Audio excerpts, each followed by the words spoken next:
11ನೇ ಅಧ್ಯಾಯ.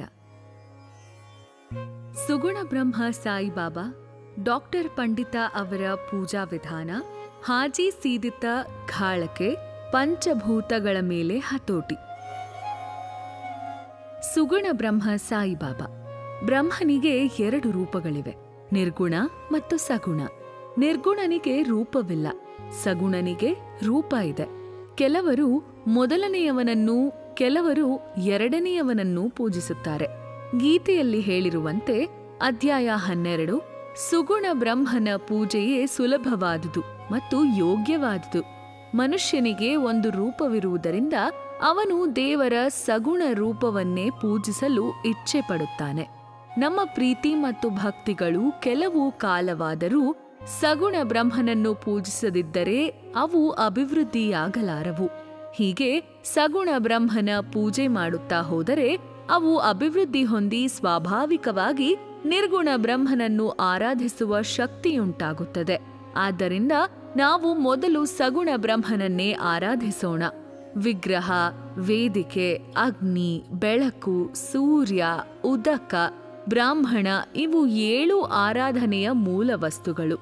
ಆದರೆ ಸದ್ಗುರುವಿನ ಆರಾಧನೆ ಇವೆಲ್ಲಕ್ಕಿಂತ ಉತ್ತಮವಾದುದು. ಕಾರಣ ನಾವು ಈಗ ಮಹಾ ತೇಜಸ್ವಿನಿಯಾದ ಸದ್ಗುಣ ಸಂಪನ್ನರಾದ ಸಾಯಿಬಾಬಾ ಅವರನ್ನು ಸ್ಮರಿಸೋಣ.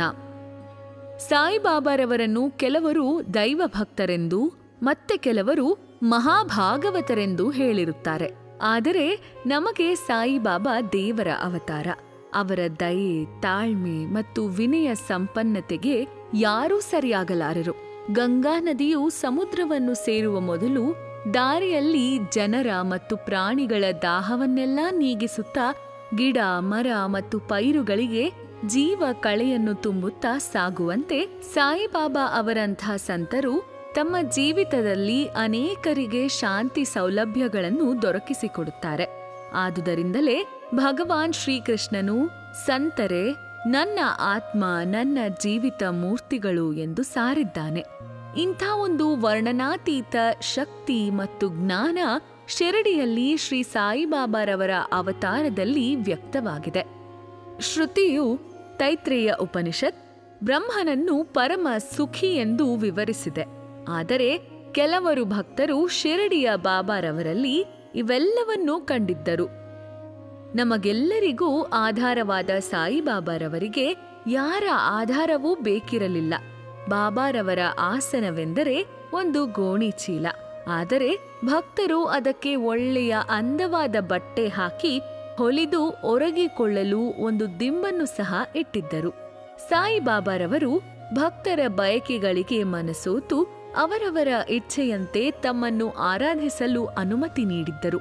ಕೆಲವರು ಚಾಮರ ಬೀಸುತ್ತಿದ್ದರು, ಕೆಲವರು ಅವರ ಚರಣಾರವಿಂದಗಳನ್ನು ತೊಳೆಯುತ್ತಿದ್ದರು, ಇನ್ನು ಕೆಲವರು ಚಂದನ ಮುಂತಾದ ಸುಗಂಧ ದ್ರವ್ಯಗಳನ್ನು ಲೇಪಿಸುತ್ತಿದ್ದರು, ಕೆಲವರು ತಾಂಬೂಲ ನೀಡುತ್ತಿದ್ದರು, ಕೆಲವರು ನೈವೇದ್ಯ ಅರ್ಪಿಸುತ್ತಿದ್ದರು.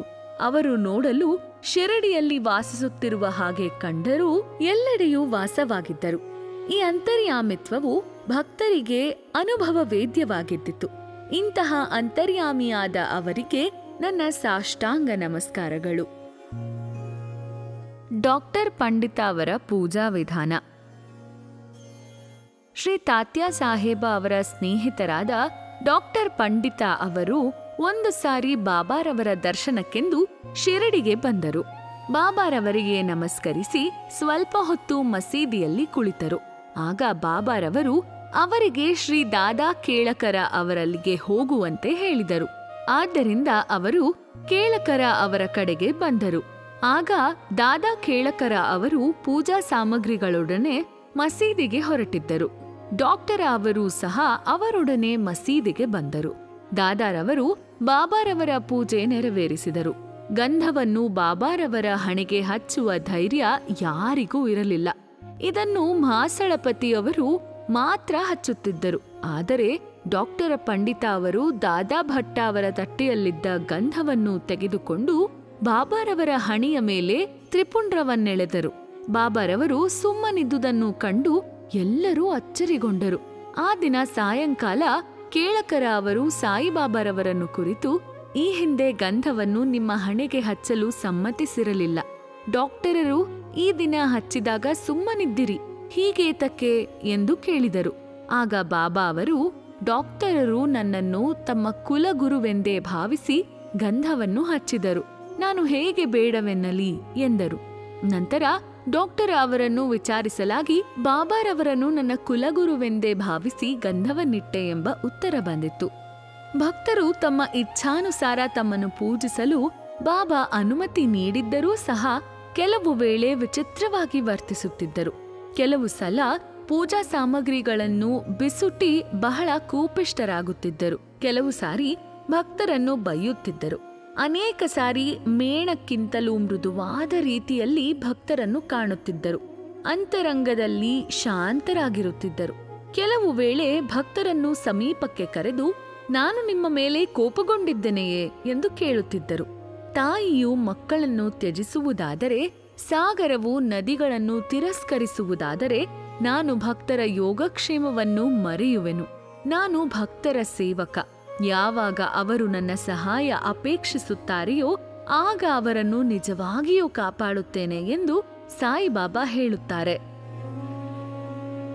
ಹಾಜಿ ಸಿದ್ದೀಕ ಘಾಳಕೆ. ಬಾಬಾರವರು ಭಕ್ತರನ್ನು ಯಾವಾಗ ಸ್ವೀಕರಿಸುತ್ತಾರೆಂಬುದು ತಿಳಿದಿರಲಿಲ್ಲ. ಅದು ಅವರ ಮನಸ್ಸನ್ನ ಅವಲಂಬಿಸಿತ್ತು. ಸಿದ್ದೀಕ ಘಾಳಕೆಯವರ ಕಥೆ ಇದನ್ನು ತೋರುತ್ತದೆ. ಕಲ್ಯಾಣದ ಮಹಮ್ಮದೀಯರಾದ ಶ್ರೀ ಹಾಜಿ ಸಿದ್ದೀಕ ಘಾಳಕೆಯವರು ಮಕ್ಕಾ ಮದೀನಾ ಯಾತ್ರೆ ಮುಗಿಸಿಕೊಂಡು ಶಿರಡಿಗೆ ಬಂದಿದ್ದರು. ಮಸೀದಿಯ ಉತ್ತರದಲ್ಲಿದ್ದ ಚಾವಡಿಯಲ್ಲಿ ಅವರು ತಂಗಿದ್ದರು. 9 ತಿಂಗಳ ಕಾಲ ಮಸೀದಿಯೊಳಗೆ ಬರಲು ಬಾಬಾ ಅವರಿಗೆ ಅವಕಾಶ ನೀಡಿರಲಿಲ್ಲ. ಘಾಳಕೆಯವರಿಗೆ ಏನು ಮಾಡಬೇಕೆಂಬುದು ತಿಳಿಯದಾಗಿತ್ತು. ಕೆಲವರು ಶ್ಯಾಮ ಅವರ ಮೂಲಕ ಬಾಬಾರವರ ದರ್ಶನ ಪಡೆಯಬಹುದೆಂದು ಹೇಳಿದರು. ಶಿವನನ್ನು ನಂದಿಯ ಮೂಲಕ ದರ್ಶಿಸುವಂತೆ ಬಾಬಾರವರನ್ನು ಶ್ಯಾಮನ ಮೂಲಕ ದರ್ಶನ ಮಾಡಬೇಕೆಂಬುದೇ ಅವರ ಅಭಿಮತವಾಗಿದ್ದಿತ್ತು. ಘಾಳಕೆಯವರು ಇದನ್ನು ಶ್ಯಾಮ ಅವರಲ್ಲಿಗೆ ಬಂದು ಬಾಬಾರವರ ದರ್ಶನ ಸೌಲಭ್ಯ ಒದಗಿಸಿಕೊಡಬೇಕೆಂದು ಕೇಳಿಕೊಂಡರು. ಶ್ಯಾಮ ಅವರು ಅದಕ್ಕೊಪ್ಪಿ ಅನುಕೂಲ ನೋಡಿಕೊಂಡು ಬಾಬಾ ಅವರನ್ನು ಕುರಿತು, ಬಾಬಾ, ಆ ವೃದ್ಧ ಹಾಜಿಯನ್ನು ಯಾಕೆ ಮಸೀದಿಯೊಳಗೆ ಬಿಡಬಾರದು? ಅನೇಕ ಜನರು ದರ್ಶನ ಪಡೆದು ಹೋಗುತ್ತಿದ್ದಾರೆ, ಅವರನ್ನೇಕೆ ತಾವು ಆಶೀರ್ವದಿಸಬಾರದು ಎಂದು ಕೇಳಿದರು. ಆಗ ಬಾಬಾ ಅವರು, ನೀನು ಹುಡುಗ, ಇನ್ನೂ ನಿನಗೆ ತಿಳಿದಿಲ್ಲ. ದೇವರು ಅಪ್ಪಣೆ ಕೊಡದಿದ್ದರೆ ನಾನೇನು ಮಾಡಲು ಸಾಧ್ಯ? ಅವನ ದಯೆ ಇಲ್ಲದೆ ಯಾರೂ ಈ ಮಸೀದಿಯಲ್ಲಿ ಕಾಲಿಡಲು ಸಾಧ್ಯವಿಲ್ಲ. ಸರಿ, ನೀನು ಹೋಗಿ ನಾಳೆ ಅವರಿಗೆ ಬಾರವಿ ಬಾವಿಯ ಬಳಿ ಇರುವ ಕಾಲುದಾರಿಯಲ್ಲಿ ನನ್ನನ್ನು ಸಂಧಿಸಲು ಸಾಧ್ಯವೇ ಕೇಳಿ ಬಾ ಎಂದರು. ಶ್ಯಾಮ ಅವರು ಬಂದು ಹಾಜಿಯವರನ್ನು ಕೇಳಲು ಅವರು ಸಮ್ಮತಿಸಿದರು. ಅದನ್ನು ಬಾಬಾರವರಿಗೆ ತಿಳಿಸಿದರು. ಪುನಃ ಬಾಬಾರವರು ಅವರು 40,000 ರೂಪಾಯಿಗಳನ್ನು 4 ಕಂತಿನಲ್ಲಿ ಕೊಡಬಲ್ಲರೆ ಕೇಳಿ ಬಾ ಎಂದರು. ಶ್ಯಾಮ ಅವರು ಬಂದು ಹಾಜಿಯವರನ್ನು ಕೇಳಲು ಅವರು 40,000 ಬೇಕೆ, 40 ಲಕ್ಷ ಬೇಕಾದರೂ ಕೊಡಲು ಸಿದ್ಧರೆಂದು ಉತ್ತರಿಸಿದರು. ಆಗ ಬಾಬಾರವರು, ಪುನಃ ನಾಳೆ ದಿನ ಮಸೀದಿಯಲ್ಲಿ ನಾವು ಆಡನ್ನು ವಧಿಸುತ್ತೇವೆ. ಅದರ ಮಾಂಸ ಮತ್ತು ಇತರ ಅವಯವಗಳನ್ನು ಅವರು ಸ್ವೀಕರಿಸಲು ಸಿದ್ಧರಿರುವರೋ ಕೇಳಿ ಬಾ ಎಂದರು. ಶ್ಯಾಮ ಅವರು ಬಂದು ಹಾಜಿಯವರನ್ನು ಕೇಳಿದರು. ನಂತರ ಹಾಜಿಯವರು, ಬಾಬಾರವರ ಪ್ರಸಾದವು ಏನೇ ಆಗಿರಲಿ ಅದನ್ನು ಸ್ವೀಕರಿಸಲು ಸಿದ್ಧರೆಂದು ಹೇಳಿ ಉತ್ತರವನ್ನು ಬಾಬಾರವರಿಗೆ ತಿಳಿಸಿದರು.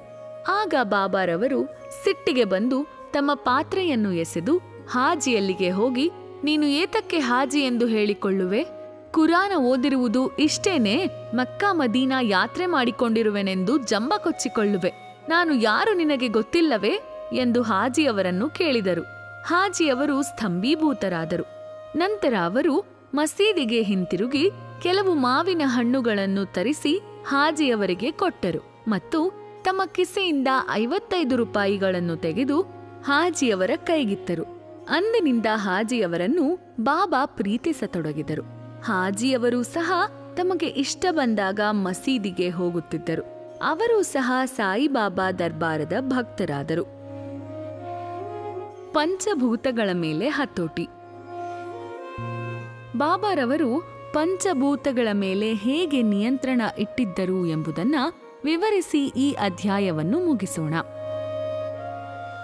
ಒಂದು ದಿನ ಸಂಜೆ ಶಿರಡಿಯಲ್ಲಿ ಬಿರುಗಾಳಿ ಎದ್ದಿತ್ತು. ಗಾಳಿ ಬಲವಾಗಿ ಬೀಸುತ್ತಿತ್ತು. ಗುಡುಗು ಮೊಳಗುತ್ತಿತ್ತು. ಮಿಂಚು ಹೊಳೆಯುತ್ತಿತ್ತು. ಮಳೆ ಧಾರಾಕಾರವಾಗಿ ಸುರಿಯತೊಡಗಿತ್ತು. ಕೇವಲ ಸ್ವಲ್ಪ ಕಾಲದಲ್ಲಿ ಎಲ್ಲೆಲ್ಲೂ ನೀರಿನ ಪ್ರವಾಹ ಆರಂಭವಾಯಿತು. ಹಕ್ಕಿಗಳು, ಪ್ರಾಣಿಗಳು ಮತ್ತು ಮನುಷ್ಯರೆಲ್ಲರೂ, ಸಮಸ್ತ ಜೀವರಾಶಿಗಳೆಲ್ಲ ಆಶ್ರಯಕ್ಕಾಗಿ ಮಸೀದಿಯಲ್ಲಿ ನೆರೆದವು. ಶಿರಡಿಯಲ್ಲಿ ಅನೇಕ ದೇವತೆಗಳಿದ್ದರೂ ಸಹ ಯಾರೂ ಸಹಾಯಕ್ಕೆ ಬರಲಿಲ್ಲ. ಆಗ ಜನರೆಲ್ಲರೂ ಬಾಬಾರವರನ್ನು ಮೊರೆಹೊಕ್ಕು ಬಿರುಗಾಳಿಯನ್ನು ಅಡಗಿಸುವಂತೆ ಬೇಡಿದರು. ಆಗ, ಏ ಬಿರುಗಾಳಿಯೇ, ನಿನ್ನ ಕೋಪವನ್ನು ತ್ಯಜಿಸು, ಶಾಂತನಾಗು ಎಂದರು. ಕೆಲವೇ ನಿಮಿಷಗಳಲ್ಲಿ ಮಳೆಯು ಕಮ್ಮಿಯಾಯಿತು. ಗಗನದಲ್ಲಿ ಚಂದ್ರನು ಮೂಡಿದನು. ಜನರು ಸಮಾಧಾನ ಚಿತ್ತದಿಂದ ತಮ್ಮ ಮನೆಗಳಿಗೆ ಹೋದರು. ಇನ್ನೊಂದು ಸಂದರ್ಭ. ಬಾಬಾರವರು ಮಸೀದಿಯಲ್ಲಿ ಉರಿಯುತ್ತಿದ್ದ ಧುನಿಯಲ್ಲಿ ಅಗ್ನಿಯು ಒಮ್ಮೆ ಪ್ರಚಂಡವಾಗಿ ಉರಿಯತೊಡಗಿ ಮೇಲ್ಛಾವಣಿಯನ್ನು ಮುಟ್ಟುವಂತೆ ಆಯಿತು. ಮಸೀದಿಯಲ್ಲಿ ಕುಳಿತವರೆಲ್ಲರೂ ಏನು ಮಾಡಲು ತೋಚದೆ ಸುಮ್ಮನಿದ್ದರು. ಬಾಬಾ ಅವರಿಗೆ ಅಗ್ನಿಗೆ ನೀರು ಎರಚುವಂತೆ ಹೇಳಲು ಅಥವಾ ಉರಿಯನ್ನು ತಡೆಗಟ್ಟಲು ಇನ್ನೇನಾದರೂ ಮಾಡಿ ಎಂದು ಸೂಚಿಸಲು ಯಾರಿಗೂ ಧೈರ್ಯವಿರಲಿಲ್ಲ. ಬಾಬಾರವರು ಇದನ್ನು ಮನಗಂಡು ತಮ್ಮ ಸಟಕ ಕೈಗೆ ತೆಗೆದುಕೊಂಡು ಪಕ್ಕದಲ್ಲಿದ್ದ ಕಂಬಕ್ಕೆ ಹೊಡೆಯುತ್ತಾ, ಇಳಿಮುಖನಾಗು, ಶಾಂತನಾಗು ಎಂದರು. ಸಟಕಾದ ಪ್ರತಿಯೊಂದು ಹೊಡೆತಕ್ಕೂ ಉರಿ ಇಳಿಮುಖವಾಗುತ್ತಿತ್ತು. ಸ್ವಲ್ಪ ಹೊತ್ತಿನ ನಂತರ ಉರಿಯು ನಂದಿ ಹೋಯಿತು. ಶ್ರೀ ಸಾಯಿ ಬಾಬಾ ದೇವರ ಅವತಾರ ರೂಪರು. ಯಾರು ಅವರನ್ನು ಮೊರೆಹೊಕ್ಕು ನಮಸ್ಕರಿಸುತ್ತಿದ್ದರೋ ಅವರನ್ನು ಬಾಬಾ ಸದಾ ಆಶೀರ್ವದಿಸುತ್ತಿದ್ದರು. ಯಾರು ಈ ಕಥೆಯನ್ನು ಪ್ರತಿದಿನವೂ ಪಠಿಸುತ್ತಾರೆಯೋ ಅಥವಾ ಶ್ರವಣ ಮಾಡುತ್ತಾರೆಯೋ ಅಂಥವರ ಕಷ್ಟಗಳೆಲ್ಲವೂ ನಿವಾರಣೆಯಾಗುವವು. ಅವರ ಅಭೀಷ್ಟಗಳೆಲ್ಲವೂ ಸಿದ್ಧಿಸಿ ಅವರು ಪರಮಾತ್ಮನನ್ನು ಹೊಂದುವರು. ಶ್ರೀ ಸಾಯಿ ಪ್ರಣಾಮ.